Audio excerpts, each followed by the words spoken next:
Your vehicle is equipped with a Tire Pressure Monitoring System, TPMS. The low tire pressure warning light will illuminate, and this warning message will appear in the vehicle information display when one or more tires are low on pressure and air is needed. Adjust the tire pressure to the recommended cold tire pressure shown on the tire and loading information label.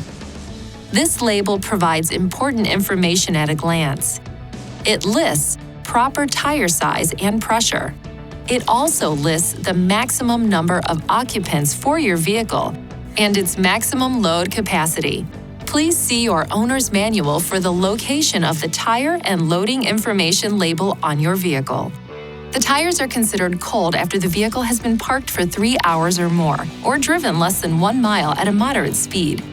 You can check the pressure of all 4 tires on the vehicle information display. Use these controls to navigate the vehicle information display until this screen appears. The order of the tire pressures shown corresponds with the actual order of the tire position.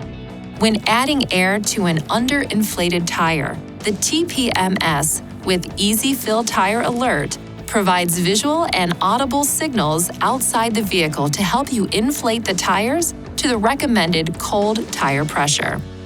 To use this system, ensure that the vehicle is parked in a safe and level place and that the parking brake is applied. Place the ignition switch in the on position, but do not start the engine.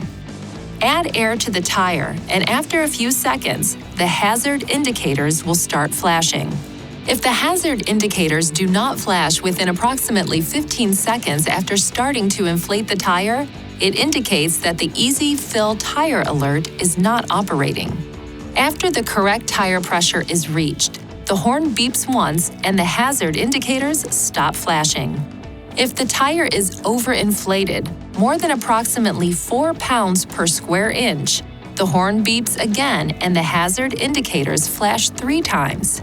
To correct this, push the core of the valve stem on the tire briefly to release the pressure. When the pressure reaches the correct level, the horn beeps once. After tire pressures are adjusted, drive the vehicle at speeds above 16 miles per hour. The warning and indicator light will disappear. If the low tire pressure warning light flashes for approximately 1 minute and then remains on after you turn the ignition on, the TPMS is not functioning properly. It is recommended you visit a Nissan dealer and have the system checked. Tire pressure rises and falls depending on the heat caused by the vehicle's operation and the outside temperature. Low outside temperature can lower the temperature of the air inside the tire, which can cause a lower tire inflation pressure. This may cause the low tire pressure warning light to illuminate. The tire pressure monitoring system does not detect a sudden drop in tire pressure, as with a tire blowout, and is not a substitute for proper tire maintenance. Check the pressure in all tires, including the spare, often and always prior to long-distance trips. Please see your owner's manual for important safety information, system limitations, and additional operating and feature information.